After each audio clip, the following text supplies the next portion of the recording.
Wanca Afrikaatti udarbinuu shifeek murkiiwwan ciccimoo kaleessa taasifameera. Aljeeriyaa, Naayijeeriyaa waliin akkasumas Ijipti, Cote d'Ivoire waliin murkiin taasisan baay'ee hawwataadha kan ture. Tapha Aljeeriyaa fi Naayijeeriyaa irraa eegaluu fi Naayijeeriyaan goolii 2-0 Aljeeriyaan injifachuudhaan walakkaa xumuraatiif kan darbite deeqaa 47 irratti Victor Osimhen 57 ammoo Adams goolii galchaniin Naayijeeriyaan 2-0 injifachuudhaan marsaattanuuf darbuu kan mirkaneeffatte. Kaleessa Naayijeeriyaan injifachuun ishee darbuun isheedhaaf mala jechuu ni dandeenya. Naayijeeriyaan dorgommii kanaan garee tariiti yoo qopheessitu waancaa dorgommichaa Morookoon haala garichi taphoota hedduu osoo hin mootamin imalaa tureetiin alatti gareen Naayijeeriyaa ol shaampiyoonummaadhaaf tilmaama argateettee kaasuun bareettoo darbanis bara 2023 waancaadhaaf gaanii Cote d'Ivoire qopheessii dorgommichaatiin yeroo sana mo'atamuu isaanii ni yaadatama. Tarii taates wayi mudataa jettees wanta sitti almaansu keessa ammas qopheessituu dorgommicaatiin kan isaan walitti dhufanii tapha satiin egaa goolii 2-0dhaan yaa injifattu malee kanaa olillee galchuudha dandeessi. Akkaataa caalmaa taphaa fudhatteen kubbaawwan yaalanii carraa argatanii Naayijeeriyaan kaleessa Aljeeriyaa akkuma ishee taphoota osoo hin mo'atamin imalaatiin turte irratti olaantummaa guddaadha kan ishee fudhatte. Naayijeeriyaan taphoota 5 taphatte ramaddii irraa kaasee tapha ramaddii tapha marsaa 16 dabalatee hanga kaleessatti biyya osoo hin mo'atamin imalaa jirtu. Victor Osimhen akkasuma immoo taphataan Siviyaadha Okar Adams kun taphattoota Naayijeeriyaa keessatti amma Admola Logman tapha dheengaddaati irratti goolii tokko galchee kubbaa 2 mijjeessee kenne. Taphattoota kanneen qabdi Naayijeeriyaan kan baroota darbaniitirraa inumaayyuu kan bara 2023 Cote d'Ivoireen injifatamtisan irraa miira tasgabbaa'oo miira injifannoo wayii kan keessa jirudha kan garee kana keessatti mul'atu. Tapha kaleessatiin egaa morkattuu jabduudha itti kaasuu dandeessa. Aljeeriyaan Riyaan Maarees faan goolii galchuudhaan garee kana keessatti gahee guddaa taphataa jiran. Kaleessa garuu olaantummaan guutummaatti irraa fudhatee kubbaas caalanii kan taphataa turan taphattoota Naayijeeriyaati. Yeroo gara gooliitti deeman keessumattuu qarqara irrattis haalli taphattooti Naayijeeriyaadha ittiin gara goolii ittiin garee sadaffaa faallaa keessa seenan morkattoota isaaniif taphoota darbaniin baay'ee amma kubbaa deebisanii taphachuun counter attackidhaan Victor Osimhen, Admola Logman taphattoonni kunneen haala addaatiin turan. Kaleessa kanaan alatti dhibbeentaa taphaatillee caalanii guutummaatti irraa fudhataniiti kan isaan turani. Aljeeriyaan kaleessa matumaan hin rakkatte. Aljeeriyaa isee ramaddii irraa fanga nuusa xumuraa eegne sanaa miti. Kaleessa kubbaa kallattii sirrii eegdillee yaaluudhaaf hin dandeenye biyyattiin. Naayijeeriyaan kana keessaa kubbaa kallattii sirrii eeggatte 5 yaaltee 5 keessaa goolii 2 galchitee 2-0dhaan injifatteerti. Bara dorgommii kana addatti lammiileen Naayijeeriyaadha waan isaanirraa eegan yeroo itti argachuu qaban Victor Osimhen faan yeroo itti deebii kennuu qaban jettee kaasuudhaan dandeessa. Bara 2020 isa Cote d'Ivoireen taatee sabaan staan haala daqiiqaa irratti jijjiiramee seenee injifatama san keessaa yeroo itti ba'an. Kanaan alatti lammiileen Naayijeeriyaadha yeroo kanatti injifatanii waancaa kana finne taanaan garee kanarraa lammata abdiin qabatan jettee kaasuu dandeenya. Gareen kun taphattoota ciccimoo kan hunda qabaatee waancaa addunyaa keessaa baheera.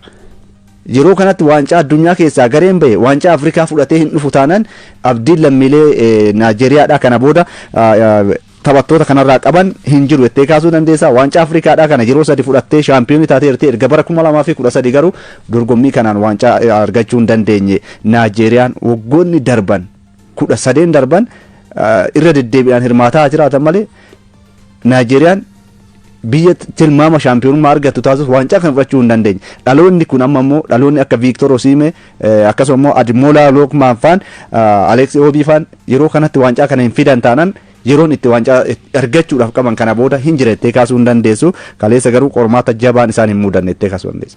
Kaleessa Naayijeeriyaan Aljeeriyaa biyya xiqqoo ishee fakkeesseetti kan turte. Aljeeriyaa taphattoota Maarees faa garee of keessaa qabdu hin fakkaattu kan turte. Harka 57 caalmaa taphaa fudhatteerti Naayijeeriyaan. Keessattuu boqonnaa durallee carraa goolii hedduumanii taphicha xumuruu ni danda'u kan ture. Taphichaan Victor Osimhen, Alex Iwobi, Admola Logman qindoomin isaan mul'isan olaanaadha kan ture. Victor Osimhen kaleessa goolii lachuu irratti hirmaateera. Goolii tokko galchuudhaan tokko kan mijeessee goolii Adams galchee sanallee ofii galchuu ni danda'a kan ture. Ta'us garuu dabarsee taphataa kanaaf kan kenne. Akkasumas Adams yaalii taasisee sibiila goolii tokko kan jalaa deebisee yaalii kanas kubbaa kana kan mijeessee fi Victor Osimhen kan ture. Waancaa Afrikaa kanaan taphoota 5 goolii 4 Naayijeeriyaadhaaf galcheera. Waancaa Afrikaa kanaan ammoo yeroo 20 kubbaa gara gooliitti yaalii taasisuudhaan waancaa Afrikaa kanaan Victor Osimhen dursaati kan jiru Alex Iwobi taphata waancaa Afrikaa kanaan akka Victor Osimhen Ademola Lookman goolii galchuu baatus taphattoota Nigeria keessatti ga'umsa gaarii mul'isaa jiran Nigeriyaan taphatti fooyya'insa gaarii akka mul'istuuf taphattoota ga'umsa baay'isa mul'isaa jiran keessaa Alex Iwobi isa tokko jechuu ni dandeenya. Motora sarara gidduu garichaatti jennee kaasuu kan dandeenya dirree keessa bakka hundarratti taphataan kun argaati kan turre tapha kaleessaatiin sarara gidduu qarqara lamaaniin bakka garaagaraa taphachaati kan ture carraa taphattootaaf uumuudhaan garichi goolii galchuudhaaf yeroo rakkatu fageenyarraa sarara peenaaltiilarraa kubbaa gara gooliitti yaala akkasumas garee faalaarraallee kubbaa buufachuudhaan taphataa ga'umsa baay'isa mul'isaa jirudha.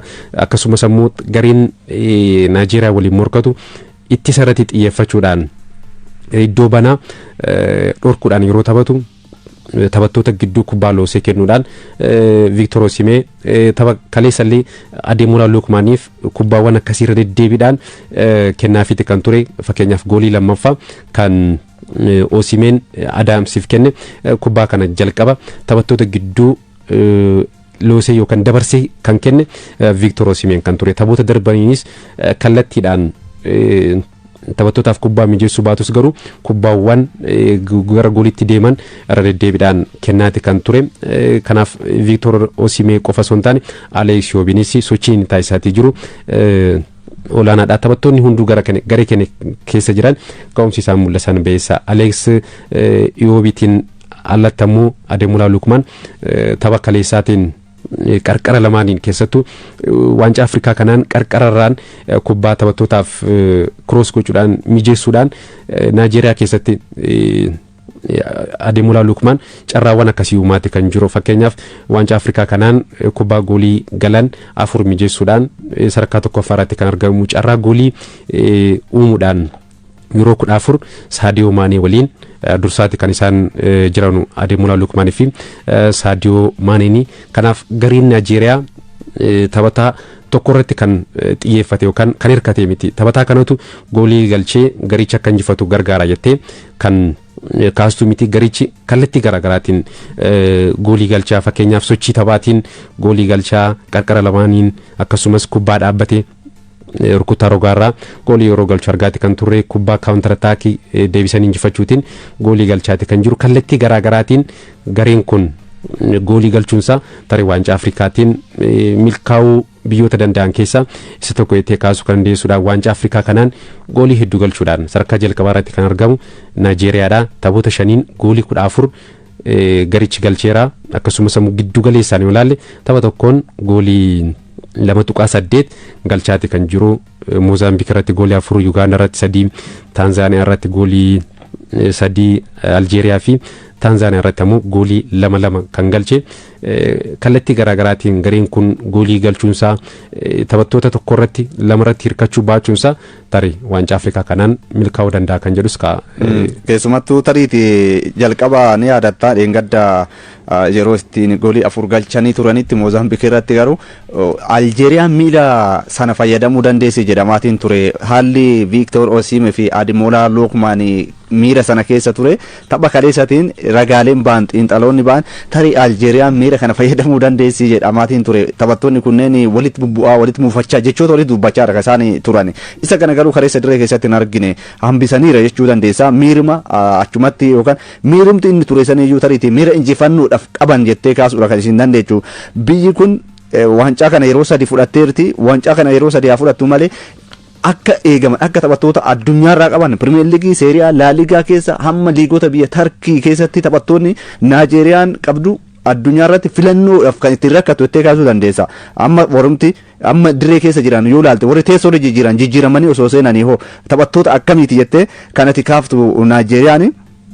Haa ta'uti biyyattiin kanaan dura bara 2015 akkasuma bara 2017 waancaa Afrikaatiin osoo hin hirmaatiin kan isheen haftee 2021 marsaa mo'atanii darbuu kan 16 dorgommii keessaa kan baate 2023 akkuma jalqaba kaafne xumuraaf gaanii waancaa kan ittiin dhaban yeroo kana bara kanaan alatti ammoo waancaadhaaf irra deebi'anii carraa kana dabarsanii yeroo itti kennanii miti waan ta'eef ga'umsi isaaniitis kanuma kan inni mul'isu addatti taphattoota filannoo sara fuulduraa irratti kubbaa taphachuudhaaf qaban ittisa irrattis kan dandeettii qaban qabaachuun isaanii Naayijeeriyaan tapha kanaan yookaan immoo waancaa Afrikaa kanaan imala hanga ammaa akka deemtuuf sababa qormaatota darban irra immoo qormaanni kaleessaa isaaniif kan salphate natti fakkaata. Tariitii riikardii waliin qabaniin Aljeeriyaan taphoota 12 darbaniin riikardii hin qabdu Naayijeeriyaa irratti jechuudha. Kun riikardiin ishiin qabdu xiinsammuudha illee kaleessa dursiteeti Aljeeriyaan kan harka kennatti kan fakkaatu jalqaba garuu tilmaama kana akkas salphistee cimtuu taatus Aljeeriyaan gahumsa mul'ifte waancaa Afrikaa kanarratti akkuma Naayijeeriyaadha osoo hin mootamin imalaa turte qormaata jabaataatiif jedhamee eegame qormaaticha garuu salphaatti darbite Naayijeeriyaan.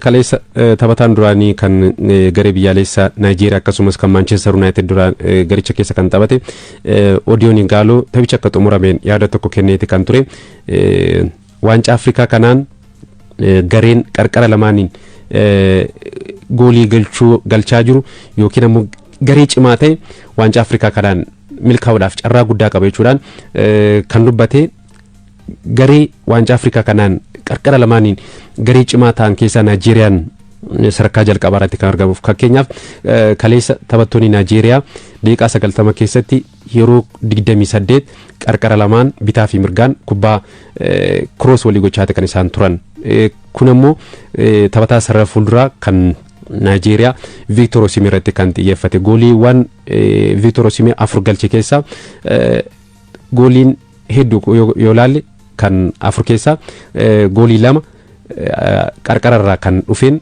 kan galche addaan itti buudhaan akkasumas miilaan qarqararraa kan dhufe goolii kan galche kanaaf gareen kun kallattii sanaan kubbaa akkasii irratti xiyyeeffachuun isaa isa milkeessuu akka danda'u gara taphataan duraanii galichaa Igaaloon kan dubbatee waancaa Afrikaa kanaan yaalii goolii hedduu taasisuudhaan sadarkaa jalqabaa irratti kan argamu garee biyyaalessaa Naayijeeriyaadha taphoota 5 yaalii yookaan kubbaa yeroo 84 gara goolitti yaaluudhaan sadarkaa tokkoffaa irratti kan argamu garichi sarara ittisaa cimaa qaba sarara gidduu irratti taphattoota ga'umsa gaarii mul'isaa jiran Alex Yobiifaa qaba sarara fuuldura irrattis goolii hedduu galchaati kan jiru morkii taanuun Morokoo waliin kan morkatu Morokoo waliin ammoo morkii akkamii taasisaa kan jedhu sun taphichi akka eegamu kan taasisee Morokoo abbaa carraati miti jechuu dandeessa jechuun haala adeemsa kan Naayijeeriyaa olaaltee fi darbee immoo Morokoo rakkachaadha tapha kan isiin ittiin injifataatiin turte tapha dheegatta kubbaawwan dhaabbiitti irraa fa'aa goolii gashaadha isaan turanii ittisa jabaa qaban garuu adeemsi Naayijeeriyaadha kun baay'ee ulfaataadha. Tarii dorgommiiwwan akkanarratti daqiiqaa 90 keessatti ga'umsa mul'istuudha malee taphoota walitti aansitee injifatteef qofa waancaadhaaf si milkeessuu danda'u garuu toornaamentiin akkanaa dorgommiiwwan yeroo muraasa keessatti dorgoman daqiiqaa 90 keessatti ga'umsa mul'istuudha taateewwaniin kan guutame waan ta'eef tarii eenyutu injifatee darbaa kan jedhu sun kan eegamu sa'aatii keenya waliin imaluudhaaf tapha biraatti yoo darbinu Ijiptii fi Koodivaar waliin morkachuudhaan Ijipti goolii 3-2 injifattee walakkaa xumuraatiif kan darbitee Omar Marmuush Raabiyaa akkasumas immoo Mohamed Salah gooliiwwan injifannoo kan Ijipti galchaniiru goolii 5 keessaa 4 taphattoota Ijipti kan galchanii daqiiqaa 40 irratti taphataan saarettisaa kan Ijipti Faatu goolii garee ofirratti galcheera akkasumas 73 irratti Guelaa Du'ee goolii kan sadaffaa Koodivaar galcheera Koodivaar waancaa Afrikaa kanaan ga'umsa baay'isa mul'isaati kan turte kaleessa garuu Ijiptiin kan isheen mo'atamte.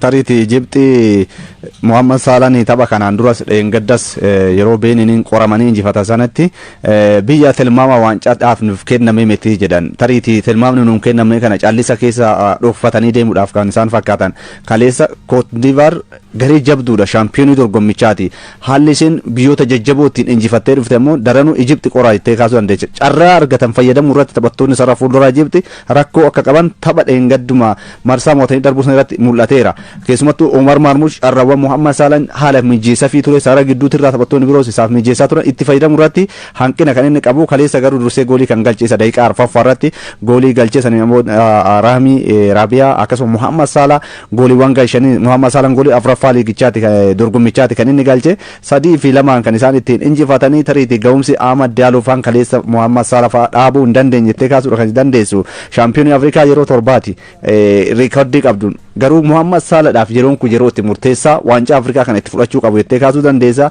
taphataan kun waggoota 11 darbeera waancaa Afrikaa kanatti biyya isaa bakka bu'ee yeroo lama xumuraaf ga'e keessumattuu Seenegaaliin waancaadhaan dhabuu isaanii ni yaadatama deebi'anii Seenegaaliin walitti dhufuun isaanii ammas ammoo dorgommii kanaan walakkaa xumuraatiin qormaata jabaa biraa kan kaleessa garuu waan hundumaan irra fooyyedha kan turte Cote d'Ivoire akka filannoo taphattootaa qabduun akka sochii taphaa taasifteen tapha kan injifachuu qabdi turte dhibbeenta 71 kubbaa to'attee taphataa kan isheen turte kubbaa 13 irra yaalteerti lamaan isaanii garuu kubbaa kallattii sirrii afur kan yaalan goolii garuu irra galchee yookaan goolii 3 galchee kan injifate Egypt kan ture amma Egypt tilmaama Muhammad Salah dubbatisan keessaa faana tokko itti tarkaafateera innis keessa isaa dhokfatee afaan dubbateetta malee yeroo kanatti amma taphattoota achi jiran keessaa Muhammad Salah ol waancaa kana kan barbaadu hin jiretteen kaafatu taphataan kun Premier League England keessatti riikardiiwwan fooyyeseera Champions League Premier League England FA waancawwan walitti hammaarrateera biyya isaa waliin garuu akka maqaan isaa ka'uuf dorgommiin kun isa xumuraati jettee kaasuu dandeessa sababni isaa amma Muhammad Salah umrii 33 irratti argama kanaan booda Muhammad Salah carraan osoo filatame dhaabbiidhaan garee biyyaalessaa keessatti filatamuu isaa gaafii keessa gala darbee dorgommii kanaan carraan itti dhaammatu yookaan dhiisuu bal'aa jettee kaasuu kan dandeessu ammatti haalli isaan ittiin imalan fooyya'insa irratti qabaachuu isaanii tarii daranuu Cote d'Ivoire injifachuun Egyptiif miila tokkoon waancadhaaf akka abdattu si taasisa jettee kaasuu kan dandeessu. Gumaachi Muhammad Salah fi Umar Mamush waancaa Afrikaa kanaan Egypt keessatti mul'isaa jiran olaanaa dheettee kaasuu kan dandeessudha. Umar Mamush taphoota afuriin goolii 2 galchee goolii waan inni galcheellee murteessaadha kan turani Muhammad Salah taphoota afuriin goolii 4 galchuudhaan tokko kan mijeesse tarii tapha kaleessaatiin taatee qabxichaa kan murteessu yookaan Cote d'Ivoire akka mo'atamtuuf sababni guddaa deeqaa jalqabaarratti deeqaa afuraffaarratti gooliin irratti galuudha dogoggora kan raawwatan ammoo sarara duratti Frank Keesee akkasumas ammoo sarara isaarra kan ture Kosonuudha kan turanii keessattuu Frank Keesee kubbaan harkaa fudhatame battalumatti tuttuqqii muraasaan goolii kan galchan taphattoonni Egyptii yeroo Frank Keeseen kubbaan harkaa fudhatamu taphataan sarartisaa kan Cote d'Ivoire Kosonuun dogoggorri raawwate kubbaa kana goolii gara goolii takka hin galle haalaan inittisne tarii deeqaa jalqabaarratti deeqaa afuraffaarratti gooliin irratti galuun sun dhiibbaa guddaa garicha irratti fideera jettee kaasuu kan dandeessudha taphichee galee deeqaa afuraffaarratti gooliin yeroo irratti kan galu ta'e gama xiinsammuutiin taphattoota irratti wanti uumamu jira fakkeenyaaf deeqaa afuraffaarratti gooliin irratti galee miirri taphattoota teessoo jijjiirratti mul'ataati ture gadaanaadha kan ture mataa qabataniiti kan isaan turani kanaaf deeqaa jalqabaarratti dogoggora raawwachuun isaanii kanaaf isaan saaxile jennee kaasuu kan dandeenyudha.